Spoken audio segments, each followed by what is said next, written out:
Olá, boa noite.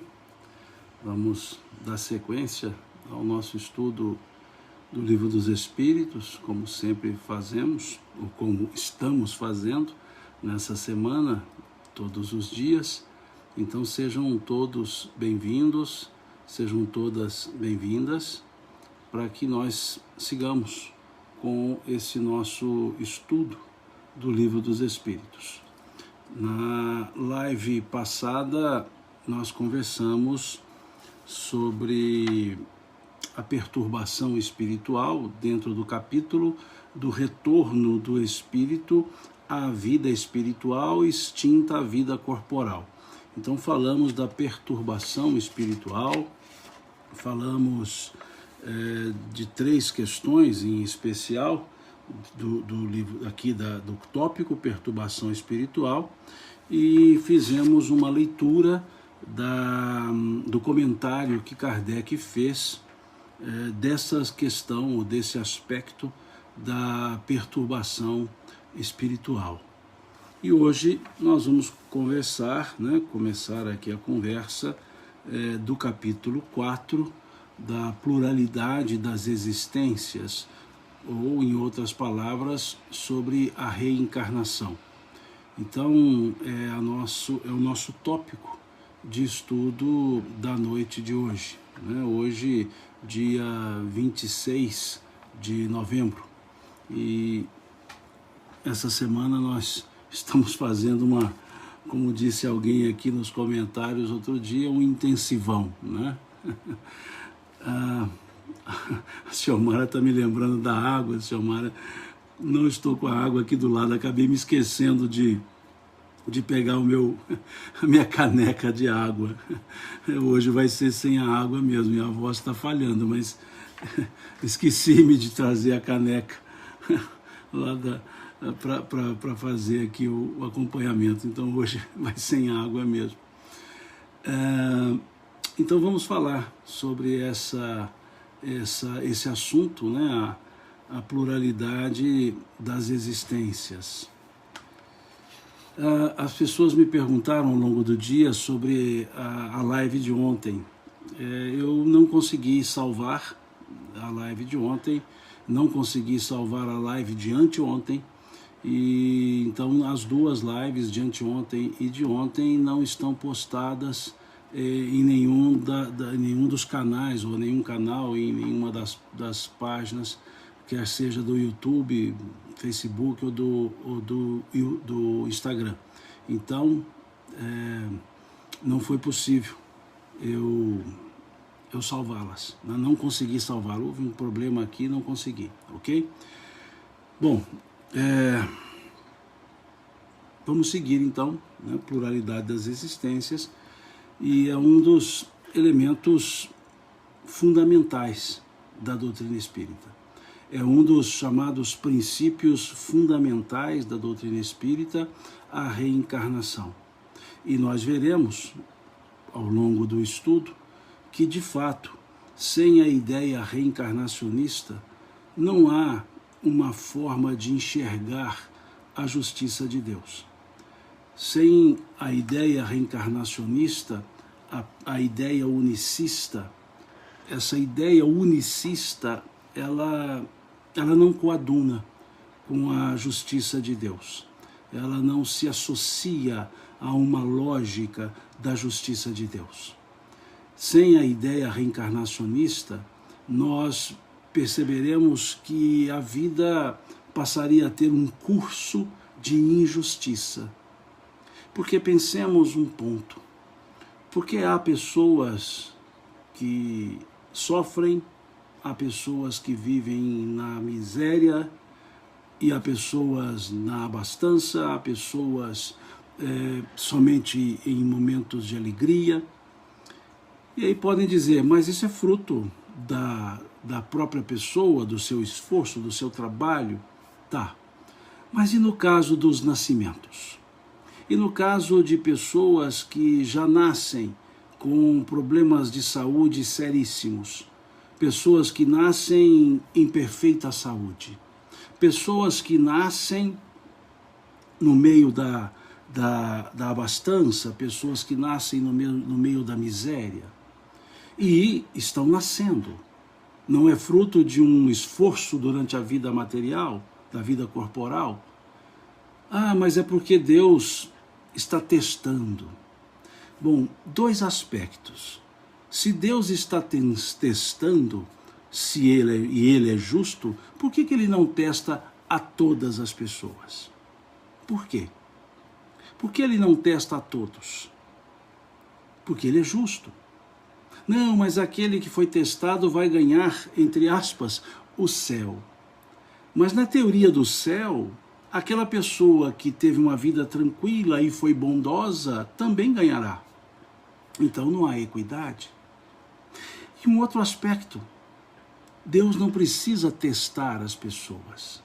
Por que Deus não precisa testar as pessoas? Porque Deus é onisciente. O que é onisciente? Deus sabe tudo e o que vai acontecer. Então, como Deus testaria uma pessoa se ele sabe que ela sucumbiria ou não sucumbiria? Que teste é esse? Deus precisa testar sendo ele onisciente?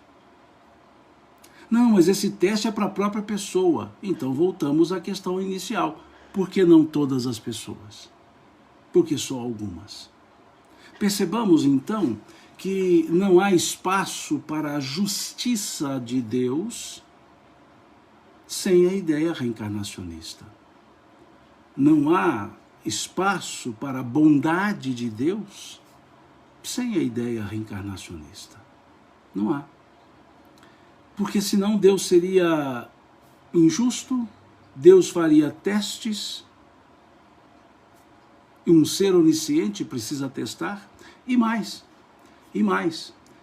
Deus seria muito injusto. Por quê? Porque ele testaria alguém sabendo que esse alguém sucumbiria, e mesmo assim continuava testando. Vejam. Se Deus é onisciente, por que ele testaria alguém sabendo que esse alguém sucumbiria? E sabendo que esse alguém sucumbiria, ainda insistiria no teste para depois puni-lo? Ou seja, Deus sabe que a pessoa errará, testa sabendo que ela errará, e ela errando ele ainda a pune? Que justiça é essa? Que bondade é essa? Perceberam? Que não há um espaço para uma lógica da bondade de Deus por uma ideia puramente unicista, uma só vida, entre aspas, encarnação?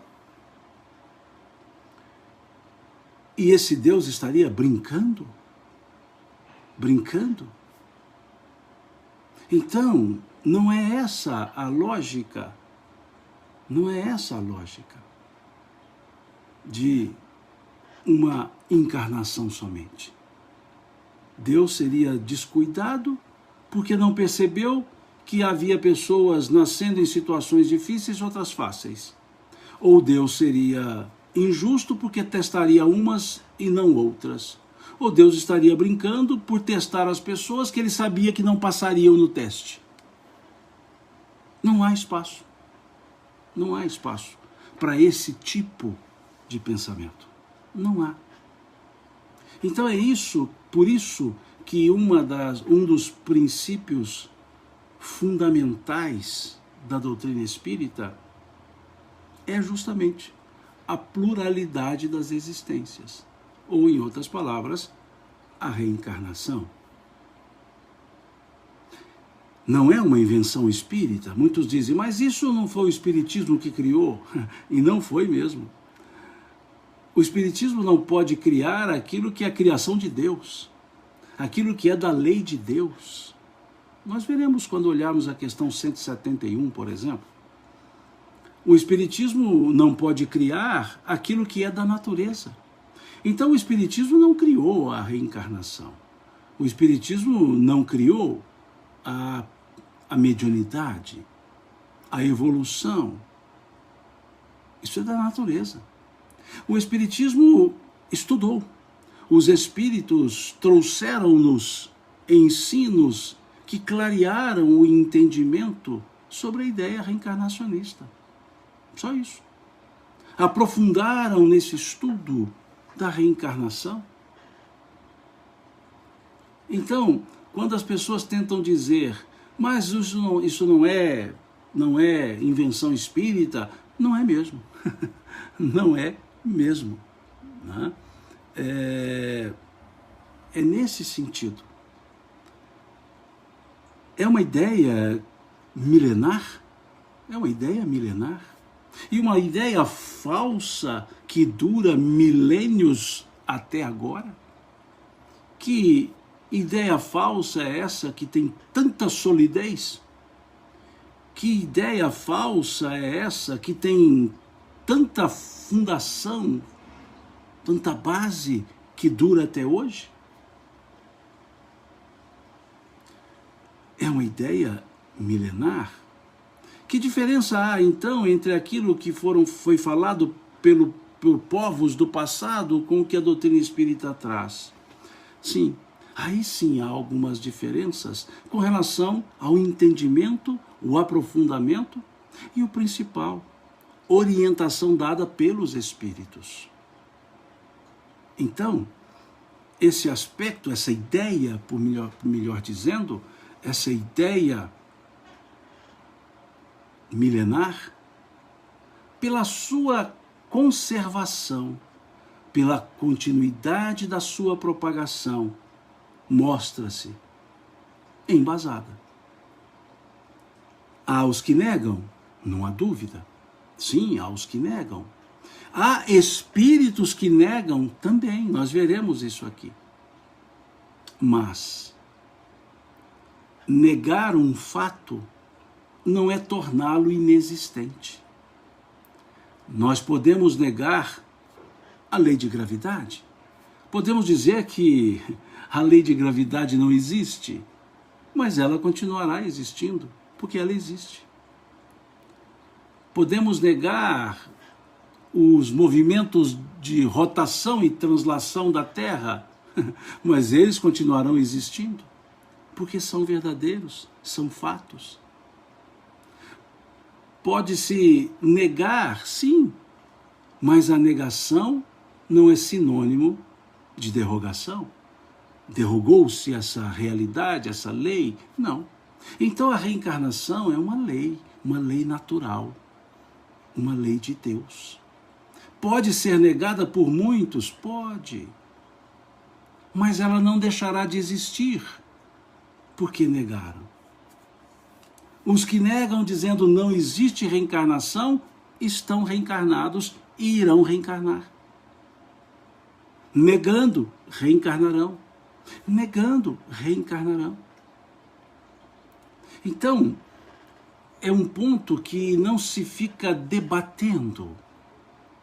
Não se fica debatendo, porque debatendo pró ou contra, continuaremos a reencarnar.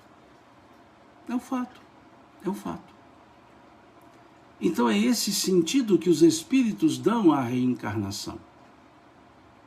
Fato. Fato existencial.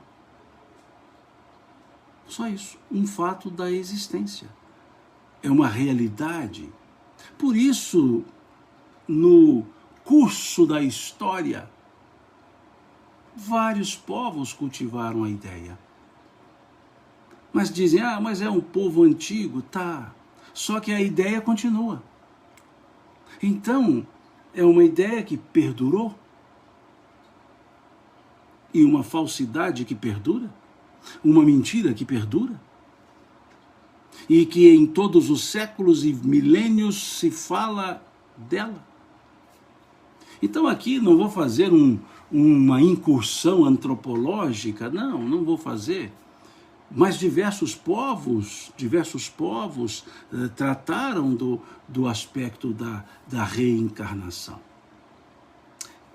Vou fazer uma leitura rápida aqui de alguns aspectos, de alguns pontos, por assim dizer, de povos que falam da reencarnação. Vou dar uma lida aqui agora, deixa eu só puxar a página daqui para eu olhar. Vejamos o livro dos Vedas. A alma é eterna é a evolução progressiva. Só os que atingiram a perfeição não voltam. Lá nos Vedas. Se olharmos o Bhagavad Gita, eu tive muitos nascimentos e tu também. Assim como uma criatura se desnuda das velhas roupas para vestir roupas novas, assim também a alma rejeita esse corpo para tomar outro. No Bhagavad Gita, livro dos Vedas, no Vedanta, uma das civilizações das culturas mais antigas, Bhagavad Gita, uma cultura hindu. Se nós olharmos na ideia budista, o que chegou ao fim dos nascimentos é o dono da sabedoria. Se nós olharmos mais, não vou fazer uma incursão longa aqui não, vou pegar só alguns aspectos. Mazdeísmo.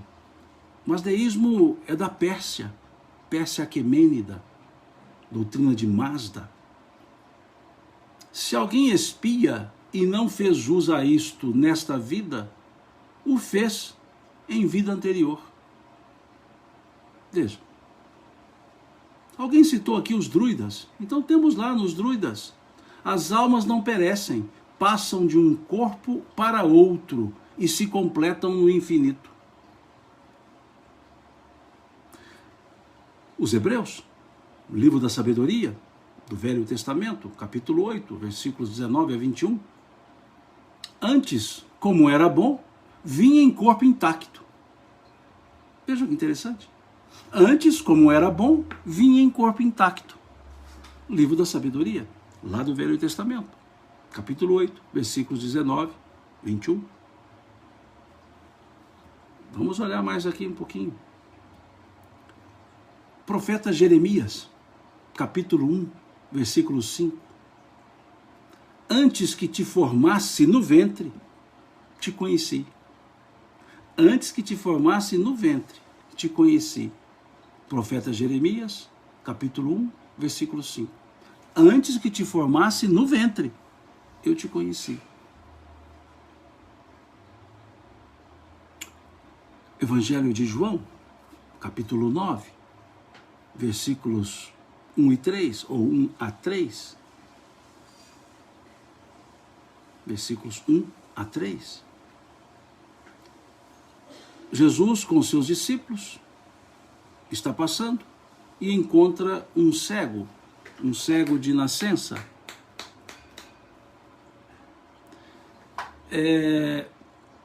E os discípulos perguntam a Jesus: Senhor, quem pecou para que ele nascesse cego? Senhor, quem pecou para que ele nascesse cego? Foi ele ou foram seus pais? Olha a pergunta. Capítulo 9 do Evangelho de João. Senhor, quem pecou para que ele nascesse cego? Foi ele ou foram seus pais? A pergunta denota, foi ele? Denota que quem a fez referia-se à existência anterior. Porque como poderia ter sido ele se ele nasceu cego? Se a pergunta fosse por uma ideia unicista. Mas justamente por ser uma ideia pluralista, é que coube essa pergunta: quem pecou para que ele nascesse cego? Se olharmos o Apocalipse, capítulo 10, versículo 11, ipsis verbis, aqui lendo, e ele disse-me: importa que profetizes outra vez a muitos povos, e nações, e línguas, e reis. Profetize novamente. Quem estava profetizando ali? João. O Apocalipse é de João. João estava ali trazendo esse Apocalipse, trazendo a profecia. Mas João só profetizou uma vez. Por que então foi dito a ele, e ele me disse, importa que profetizes outra vez? Então quer dizer que o Apocalipse era uma segunda vez que João profetizava, mas ele só profetizou como João, o evangelista, uma vez. Então a pergunta outra vez significa que ele profetizou antes. Antes de João, antes da persona João. E fala-nos Emmanuel que João é o profeta Daniel, trazido de volta, encarnado novamente, reencarnado. Aí sim, a frase profetize outra vez tem sentido, porque profetizou João o Evangelista, não João o Batista. A Rosa Flor está dizendo, não foi como Elias, não, esse é João Batista. Não estou me referindo a João Evangelista, quem escreve o Apocalipse. Não confundamos João Batista com João Evangelista. Então, João Evangelista teria sido o profeta Daniel. João Batista teria sido Elias. Não vamos misturar as duas questões, os dois Joões. Né? Então vejamos, a frase toma sentido agora. Importa, e ele me disse, importa que profetizes outra vez a muitos povos e nações e línguas e reis. Quem profetizou a muitos povos? Aos diversos povos, aos cananeus, aos filisteus, aos babilônicos, aos hebreus. Quem profetizou a reis? Nabucodonosor, rei da Babilônia. Profeta Daniel. Profeta Daniel. Então aí a frase toma sentido. E o interessante é que algumas traduções, em vez de descreverem importa que profetizes outra vez, eles substituíram a palavra outra vez pela palavra ainda. E quando colocam a palavra ainda, é para derrubar a ideia de uma segunda profecia. Então muitos colocaram em traduções do Novo Testamento, importa que profetizes ainda, do Apocalipse, ainda há muitos povos, nações. Só que o texto grego é profetizes outra vez, novamente. A Maria das Graças faz uma pergunta aqui interessante, que Jesus respondeu à pergunta do cego. Muito boa a sua pergunta, Maria das Graças. Porque Jesus ele responde dizendo o seguinte, aquela pergunta, Senhor, quem pecou para que ele nascesse cego? Foi ele ou foram seus pais?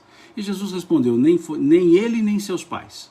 Nasceu assim para que se verificasse nele a glória de Deus. Aí muitos podem dizer, mas Jesus respondeu que não foi ele, então ele não aceitou a reencarnação? Que mentira que foi trazida a Jesus que ele não corrigiu? Que falsa ideia foi trazida a ele que ele não tenha corrigido? Vamos lá? Ouviste o que foi dito? Amarás o teu próximo, aborrecerás o teu inimigo. Eu, porém, vos digo, amai os vossos inimigos. Corrigiu Jesus uma inverdade.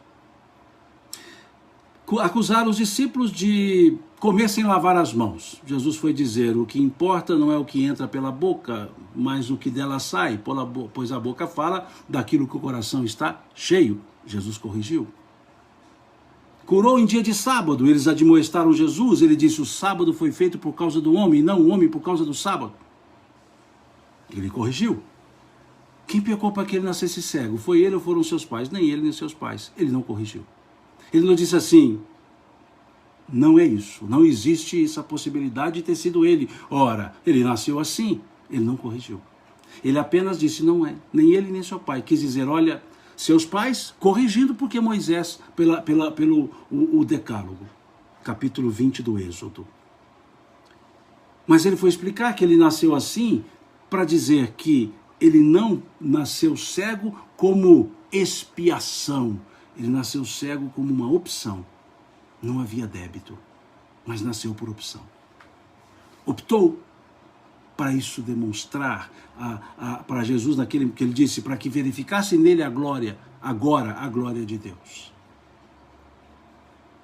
Então é esse o sentido que nós precisamos observar. Não é uma invenção espírita, não é. Não é uma invenção espírita, não é. Ponto. E por não ser uma invenção espírita, por ser uma ideia milenar, é que podemos dar crédito. E mais crédito ainda, porque os Espíritos nos trouxeram os ensinos sobre a ideia reencarnacionista. Muito sereno. A minha esposa Leia trouxe aqui a caneca de água.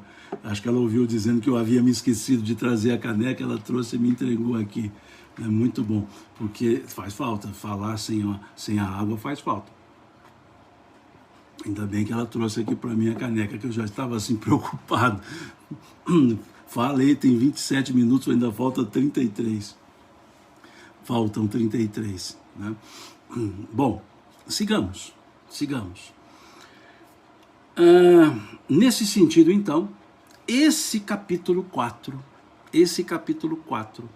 que começa na questão 166, vai falar sobre a reencarnação, a justiça da reencarnação, a encarnação nos diferentes mundos, a transmigração progressiva, a sorte das crianças depois da morte, sexo dos espíritos, lá na questão 200, parentesco, filiação, semelhanças físicas, morais e ideias inatas. A Maria de Fátima está dizendo assim, é flamenguista. Não, não sou. Sabe o que acontece? Essa foto aqui, a minha camisa, ela é vermelha e azul. Só que quando fez essa plotagem, o azul saiu preto. Então dá a impressão que é a camisa do Flamengo. Eu não sou flamenguista. A camisa é vermelha e azul. Eu vou colocá-la um dia para fazer a live aqui, só para eu provar e ficar com a caneca do lado aqui. Nada contra ser flamenguista, pelo contrário. Mas eu estou no mundo de provas e expiações, então eu sou cruzeirense. E como cruzeirense nós estamos na turma da segundona, né? Então nós estamos lá na segunda divisão ainda. Faz parte do mundo de provas e expiações. Mas então, nesse conjunto, Kardec abre perguntando. A Sinara diz assim, hoje você está alegre. Hoje eu estou falando, Sinara. É porque ontem a voz não saía. Ontem estava com a voz, a garganta doendo, sem voz, estava quase que afônico. Hoje ainda estou um pouquinho rouco, mas pelo menos está saindo, né? E para falar estava difícil, estava doendo, então ficava mais difícil um pouco. Bom, a questão 166. A questão 166. Como pode a alma que não alcançou a perfeição durante a vida corporal acabar de depurar-se? Essa pergunta é uma pergunta muito, mas muito interessante. Porque ela parte de um pressuposto, e um pressuposto muito forte, a evolução. Por que ela parte do pressuposto da evolução? Por causa do finalzinho da pergunta. Acabar de depurar-se. Porque pela teoria unicista, ou seja, que só se nasce uma vez, que não se reencarna, pela teoria unicista, a alma morre, ela tem dois destinos. Criaram um terceiro, mas não é bem destino, é uma etapa, né? Pela teoria. Criaram um destino chamado céu, criaram um destino chamado inferno. Pela teoria unicista. Nasce, não conseguiu ser bom aqui na Terra, morre e tem dois destinos. Não conseguiu ser bom, vai para o inferno. Conseguiu ser bom, vai para o céu. E acabou. O que não conseguiu ser bom, perdeu o bonde, perdeu o tempo. Perdeu o tempo. Porque depois da morte não se conserta mais, pela teoria unicista. Aí criaram um elemento transitório, teológico, puramente teológico, que é o purgatório, que é um estágio. Depois dali ele escolhe de novo, ou vai para o céu ou vai para o inferno. Ou seja, se não deu certo, vai para o inferno do mesmo jeito. Se deu certo, vai para o céu. Mas vejam, só tem dois destinos. E esses dois destinos a bondade da terra determina o céu. A maldade da terra determina o inferno, e esses dois elementos são para sempre. Então, uma alma que na terra não evoluiu, nunca mais evoluirá. Por quê? Não há evolução, só há vida material, por essa teoria unicista. Por isso é que o final da pergunta, acabar de depurar-se, parte do princípio da evolução. Acabar de depurar, ou seja, não deu tempo de depurar aqui e a alma é imortal, a boa lógica diz que tem que ter um jeito de continuar depurando-se. Porque como? Qual a lógica? Qual a lógica de se criar uma alma imortal para um período de poucos anos, 80, 60, 100 anos que seja, da vida material, esse pouquinho de tempo determinar todo o destino da imortalidade? Ou seja, a maior parte da imortalidade na teoria unicista, a maior parte da imortalidade se dá no céu ou no inferno. E quem vai determinar o céu ou o inferno são 80 anos, em média, 70, 100, da vida material. Ou seja, como que 80 anos determinarão a imortalidade? Não é lógico, não tem como. Então, quando pergunta aqui, acaba de depurar-se, a pergunta está dizendo que parte do pressuposto que a evolução é contínua, que ela continua. Voltemos à pergunta: como pode a alma que não alcançou a perfeição durante a vida orgânica, a vida corporal, desculpe-me, acabar de depurar-se?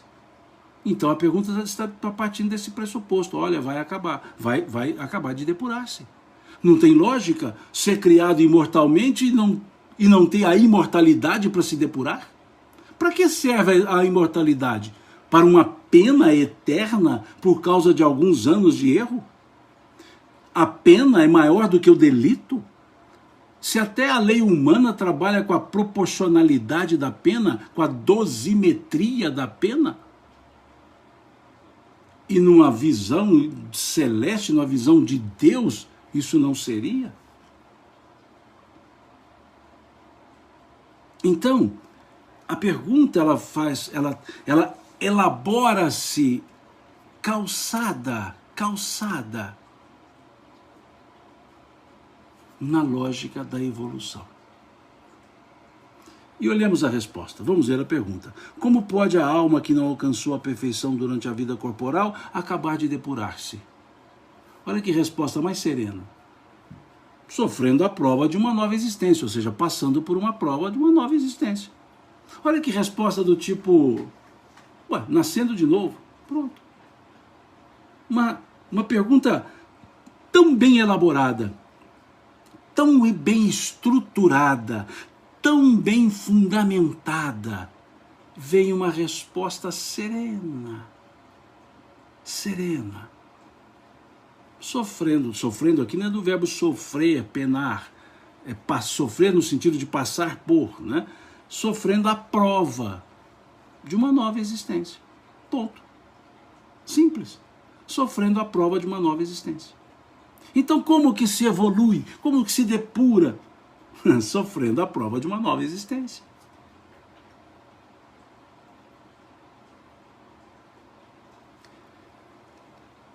A Lâmina diz aqui, tem relação com a 230, 235? Tem sim. A evolução no mundo espiritual ela é teórica, conforme vemos a questão 230. Ela é teórica em que sentido? Ela é em conhecimento, conforme diz na própria questão 230, mas só o contato com a matéria permite exercitar o conhecimento adquirido. Vejamos a questão 230. O espírito progride no estado errante, na erraticidade, no mundo espiritual, ele diz, pode melhorar-se muito, sempre conforme a sua vontade e o seu desejo, mas é na existência corporal que põe em prática as novas ideias que adquiriu. Veja, mas na existência corporal que põe em prática as ideias que adquiriu. Ok. E a 235 fala dos mundos transitórios, né? Sim, que também é um processo evolutivo, né? A Naceli diz aqui, sofrendo é um gerúndio, exatamente, sofrendo, ou seja, constante. O que é um gerúndio? Um eterno presente. Então, esse sofrendo, esse suportando, esse passando o gerúndio, ele mostra que é um processo constante, ou seja, é algo que sempre acontece, que reencarnaremos quantas vezes necessárias forem para depurarmos, para evoluirmos. Legal essa pergunta, né? Muito legal, né? E aí vem a 166A. Como a alma realiza essa nova existência? Será pela sua transformação como espírito? Mostrando que Kardec estava, que é a sua característica, era uma das sua característica. Aqui diz o Fábio, a questão 171, nós vamos chegar nela. Essa questão 171 ela é importantíssima. Ela é todo o arcabouço da reencarnação. Toda a fundamentação da reencarnação está na questão 171, Fábio. Nós vamos chegar nela e vamos ficar um bom tempinho nela. Porque a questão 171, vou repetir, ela é toda a base, todo o fundamento para a ideia reencarnacionista. Nós vamos chegar lá. E eles respondem, como a alma realiza essa nova existência? Será pela sua transformação como espírito?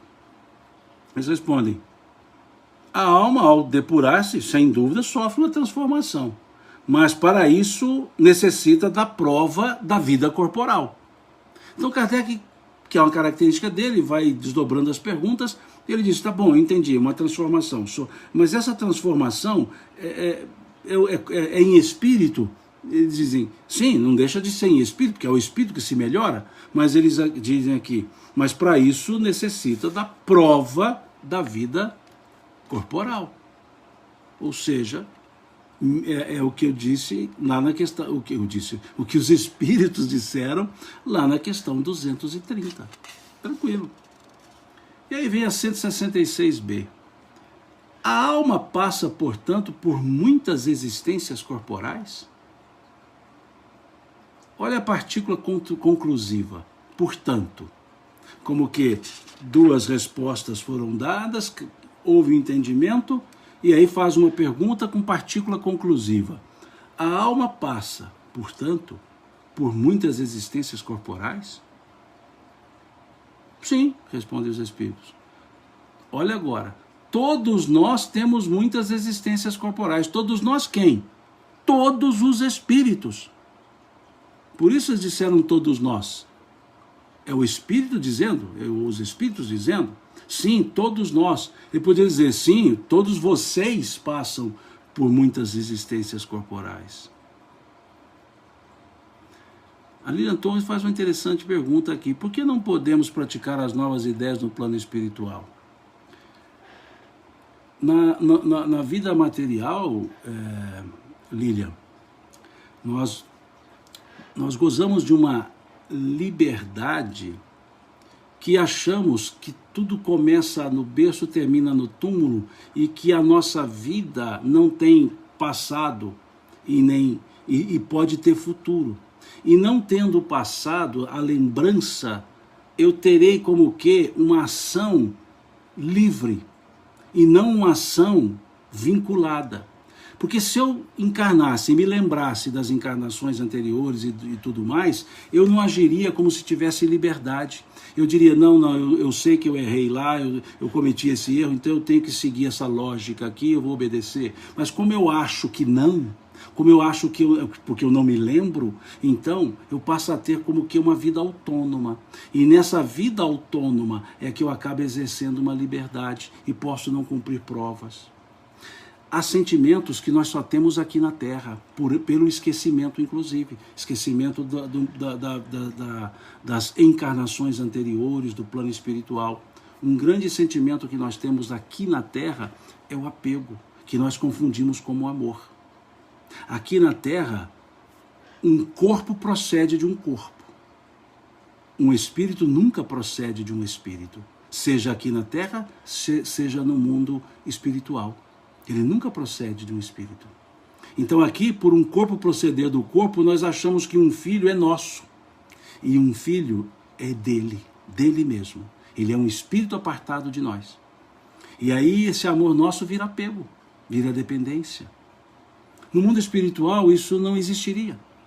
Eu não conseguiria exercer, libertar-me Eu não conseguiria exercitar, construir, melhor dizendo, o sentimento do amor, efetivamente, amor, o ágape. Então, há situações na Terra que são interessantes. E eu vou até me valer aqui de uma frase do Espírito São Luís, que está no capítulo 4, item 25 do Evangelho segundo o Espiritismo. Olha o que ele diz. Vou ler. A passagem do Espírito pela vida corporal é necessária para que ele possa cumprir, por meio de uma ação material, os desígnios cuja execução Deus lhe confia. É-lhe necessária a bem dele, visto que a atividade que exerce lhe auxilia o desenvolvimento da inteligência. Veja, o desenvolvimento da inteligência. Aqui nós somos co-criadores, construtores. Vale-me ainda da questão 132, Lilian, que diz o seguinte, vamos nela? Nós já lemos recentemente. Aqui não é sobre reencarnação, é sobre a encarnação, que vem ao encontro da sua pergunta. Qual o objetivo da encarnação? Não é não é quantas vezes, é o porquê de encarnar. Por que temos que vir para a carne? Por que não podemos ficar só no mundo espiritual? Que foi a sua pergunta. Eles respondem, Deus lhes impõe a encarnação com o fim de fazê-los chegar à perfeição. Para uns uma expiação, para outros uma missão. Mas para alcançarem essa perfeição, tem que suportar todas as vicissitudes da existência corporal. E é nisso que consiste a expiação. Agora vejamos. A encarnação tem ainda outra finalidade. A de pôr o espírito em condições de cumprir com sua parte na obra da criação. Aqui encarnados, nós co-criamos, somos co-criadores. Também criamos nos níveis materiais, nos planos menores, como nos fala André Luiz, co-criadores em planos menores. Aqui nós vamos lidar com os processos de nascimento por alguém que já estava aqui, que vai orientar o outro que chega, que vai auxiliá-lo, que vai ser auxiliado. Por quê? Temos um esquecimento, temos o véu do esquecimento. Para aprender e começar de novo, recomeçando, mas com a ideia de começar de novo. E um começar de novo com toda a liberdade para fazer. Se eu me lembrasse do passado, por exemplo, como eu lidaria com os adversários do passado se hoje poderão, ou poderiam, ou podem estar na minha família como filho meu, como filha minha, como meu pai, como minha mãe? Então tudo isso é um conjunto didático perfeito para o nosso aprendizado, para o nosso crescimento. É esse o sentido. Para o nosso aprendizado, o nosso crescimento. Imaginemos, no passado, fiz mal a alguém, encarnamos. E qual a melhor maneira de restituir o mal? Qual o amor mais puro? O amor materno, o amor paterno. É natural que eu venha como pai ou mãe, é natural, para poder amar. Então, a Terra, a encarnação, é um laboratório das nossas experiências evolutivas. Por isso, a questão 230, bem associada a esse capítulo 4, item 25 do Evangelho segundo o Espiritismo.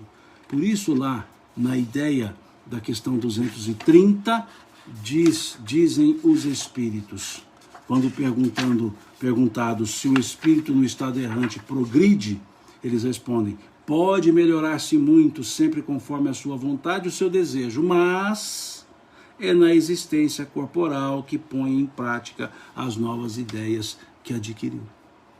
Então, essa resposta dos espíritos, essa fala de Santo Agostinho, de São Luís, ela vem nos colocar muito tranquilamente na condição de que estamos no laboratório das nossas experiências evolutivas. E eu vou me valer ainda, olhando aqui, uma frase de Santo Agostinho, lá no capítulo 14, item 9 do Evangelho segundo o Espiritismo. Coincidentemente aqui, a Lâmia coloca. Mas a parte que eu lerei é um outro aspecto. Diz Santo Agostinho: compreendei que quando produzis um corpo, a alma que nele encarna vem do espaço para progredir. Vem do espaço para progredir.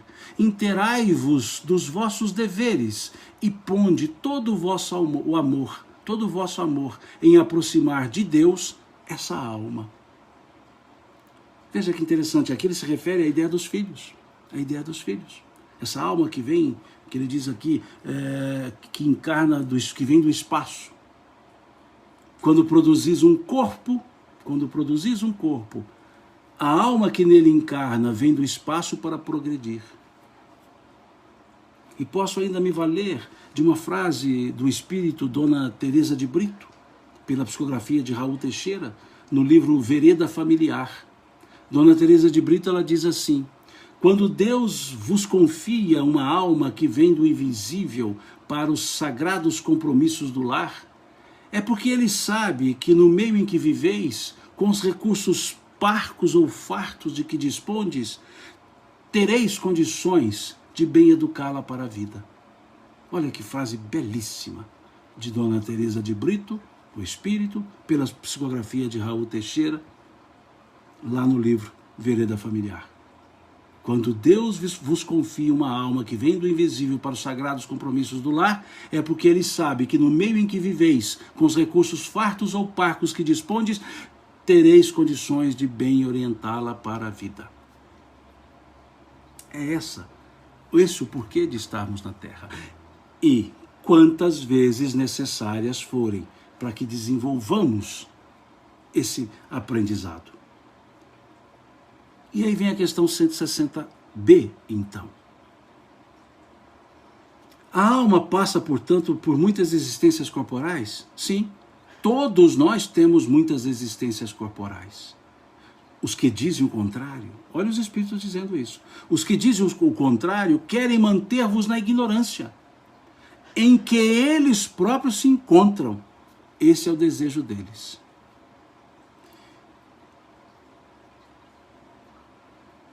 Então, com essa resposta, os espíritos dizem, é assim, todos nós temos que reencarnar. Ponto. Quantas vezes necessárias forem. E aqui ele diz, os que dizem o contrário, e é que os que dizem o contrário sejam encarnados ou desencarnados, os que dizem o contrário querem manter-vos na ignorância, em que eles próprios se encontram. Esse é o desejo deles. Então aqui na resposta os espíritos já asseveram que os que dizem o contrário é porque querem nos manter na ignorância. A ideia unicista, uma só encarnação, é uma ideia reducionista. É uma ideia reducionista. É uma ideia que quer colocar todos como que obnubilando o pensamento, o raciocínio. A época de Kardec tinha discussões ainda, porque havia os espíritas que não aceitavam a reencarnação. A escola inglesa não aceitava a reencarnação. Basta ler o livro A História do Espiritualismo, de Arthur Conan Doyle, que foi traduzido primeiramente pela editora Pensamento com o título A História do Espiritismo. Mas isso foi uma jogada editorial, porque o título original é História do Espiritualismo, e não do Espiritismo, do Espiritualismo. Tanto o é que no livro A História do Espiritualismo, de Arthur Conan Doyle, há o capítulo que ele chama de Espiritualismo Francês.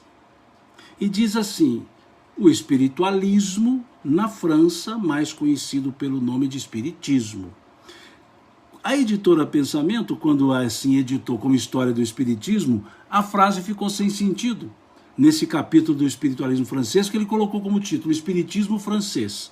E escreveu assim, o espiritismo na França, mais conhecido como espiritismo, mostrando que a tradução não seria espiritismo, espiritualismo. E a Federação Espírita Brasileira editou esse livro novamente com o título correto.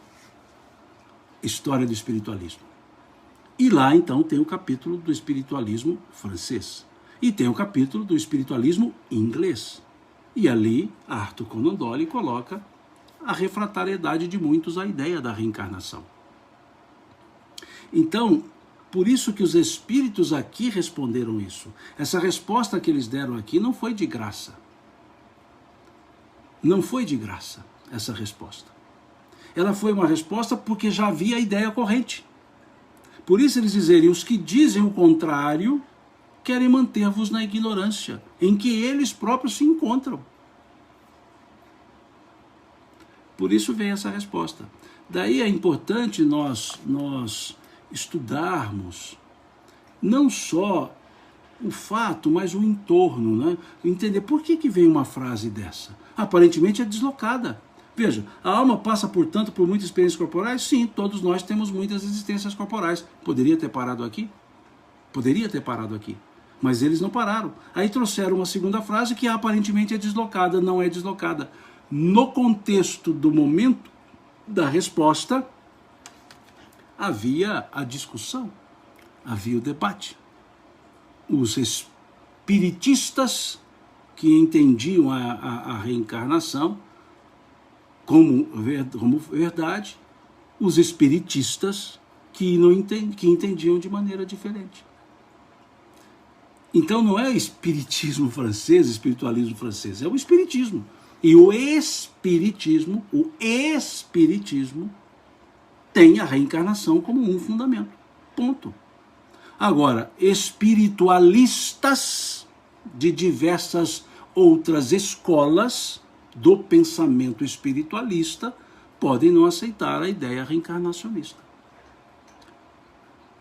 Aqui pergunta, é um livro do Arthur, a Elise? Sim, Arthur Conan Doyle. Arthur Conan Doyle foi o autor da ficção chamada Sherlock Holmes. Né? A novela, porque ele escreveu uma novela, né? Não foi um livro Sherlock Holmes, uma novela Sherlock Holmes, que é uma ficção, óbvio. Então é o mesmo autor, é o literato inglês, né? Arthur Conan Doyle, que era um espiritualista com até um viés mais para o espiritismo como pessoa, que estudou profundamente a realidade espiritual, as ideias espirituais, e escreveu esse livro, que eu sugiro a leitura. Muito interessante o livro, para quem quer buscar a história correlata, a história do espiritualismo, do autor Arthur Conan Doyle. Então havia essas discussões, por isso essa frase aqui dos espíritos. Aí sim a gente entende o porquê da resposta com essas duas frases, esses dois contextos. Respondendo à pergunta propriamente dita, sim, todos temos várias existências, e trabalhando com aquela celeuma corrente à época. Os que dizem o contrário querem manter-vos na ignorância em que eles próprios se encontram. Então seria incongruente um espírita não abarcar, aceitar, trabalhar, conscientizar-se da ideia da reencarnação. Seria um contrassenso. Ok? Ficou entendido. E aí vem a questão 167, que pergunta: qual a finalidade da reencarnação? Vejamos, a questão 132, ou na questão 132, perguntou-se qual a finalidade da encarnação. Encarnação. O ato encarnatório. Na questão 167, qual a finalidade da reencarnação?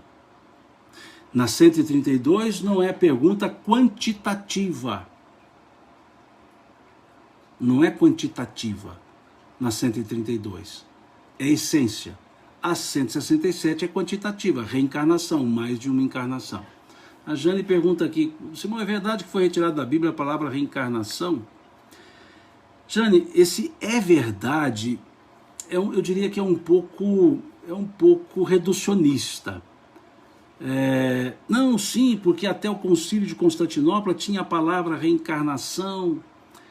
Discutível, discutível. O próprio Concílio de Constantinopla, o seu conteúdo, e aqui eu falo como não mais de profissão, mas era até alguns anos, historiador.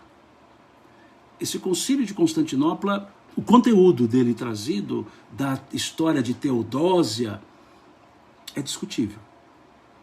A gente tem que ter essa cautela, né? É discutível. Não quer dizer por que é discutível. Não é algo assim corrente. Muitas vezes são histórias dentro de um fato. Então, assim, embora muito trabalhado no meio espírita, por vários espíritas, não estou dizendo que não foi assim, eu só estou dizendo que é discutível, ou seja, é algo que demanda alguns aprofundamentos, alguns estudos, por outros autores que não são só os autores ou os que falam no meio espírita, porque é preciso entrar nos textos do concílio.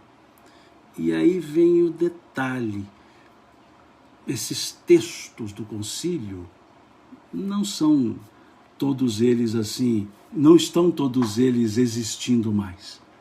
Então eu sou um pouco parcimonioso com afirmações, eu sou um pouco cauteloso, mineiro, né? Cauteloso com algumas afirmações. Dizer tirou, eu sou um pouco cauteloso. Tá? Eu não vou dizer que tirou e nem que não tirou, mas embora seja algo comum na época dos hebreus, uma ideia comum, havia escolas que entendiam reencarnação e ressurreição também. Então, por isso que a gente tem que ter uma certa parcimônia com relação a isso. Mas não precisamos da palavra reencarnação, conforme eu li aqui. João capítulo 9, Apocalipse capítulo 25, profeta Daniel, livro da sabedoria. Não precisamos da palavra reencarnação. Nem sequer da palavra palingênese, palingenesia. Não precisamos. O sentido da frase já coloca. E vejam que eu nem coloquei aqui, quando fui falar do Novo Testamento, o capítulo 3 do Evangelho de João, que é a conversa de Jesus com Nicodemos, o nascer de novo. Não, o nascer de novo. Então nem trouxe isso, porque eu trouxe aquelas que não são muito conhecidas, né? Então, vamos trabalhar com probabilidade, possibilidade. Sim, é possível que possa ter tirado. É possível que possa ter tirado, sim. Né? Agora, garantir, eu prefiro deixar, é possível que tenha tirado. É possível. Para não falar é provável, mas é possível. Né? Provável é algo que já caminha para um juízo de valor. Então é possível. Né? Não vou dizer é provável para não criar juízo de valor e nem criar celeuma. Eu vou dizer é possível. É possível. Né? Eu tenho assim um gosto especial pelo estudo das religiões. Quando me formei em História lá em 1900 e lá vai pedrinha, acabei buscando a pós-graduação em História Religiosa, em História Bíblica, e então assim tem alguns pontos que a gente precisa ter certa parcimônia, né? Certa economia de palavras, porque não são pontos convergentes, pontos de consenso, são pontos que podem gerar dissenso, né? Então assim, nesses tempos aí de historiador, de pesquisador, de professor de história, me afeiçoei muito a esses estudos da religião e tudo mais. E uma coisa que eu aprendi é que nós temos vieses de leituras. Então é preciso ver qual viés que nós estamos usando. Na linguagem historiográfica, qual matriz epistemológica nós estamos usando. Né? Então a gente toma alguns cuidados, né? Nós temos quem falou dessas histórias, por exemplo, das épocas de Jesus, nós temos Taúde que falou, Suetônio, Flávio Joséfo, Tarquínio. Então muitos de nós, e eu mesmo gosto muito, ficamos estudando Flávio Joséfo. mas tem Tarquínio que também escreveu, tem Suetônio que também escreveu, tem Taúde que também escreveu, tudo quase que na mesma época. Quando falamos dos pensamentos religiosos, tirou, não tirou, né? Porque Orígenes falava da reencarnação, eu tenho aqui os livros de Orígenes, não é bem assim. São conjecturas de Orígenes, né? São conjecturas. Então a gente muitas vezes pega lá uma frase, tira do contexto e afirma, né? Então aqui eu estudo muito, gosto da coleção apologética, então tem ali São João Crisóstomo, tem Santo Anselmo, tem Orígenes, Santo Agostinho, e aí é preciso a gente juntar todos para perceber como eles construíram a lógica do pensamento. Vou voltar à palavra, à expressão, como foi a matriz epistemológica deles, né? A matriz epistemológica deles. Então é por isso que a gente tem que ter um pouco de cuidado, né?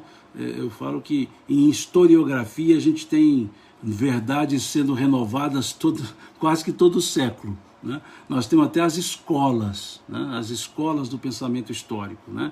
A história dos análises, né? A história as teorias de Legoff. Então a gente tem que ter um pouco de cuidado nesse aspecto aí. Desculpe até alongar nessa resposta, Jane, mas é para a gente justamente não ser assim determinista em algumas respostas, sim, não, foi, não foi, tirou, não tirou, porque, volto a dizer, é discutível.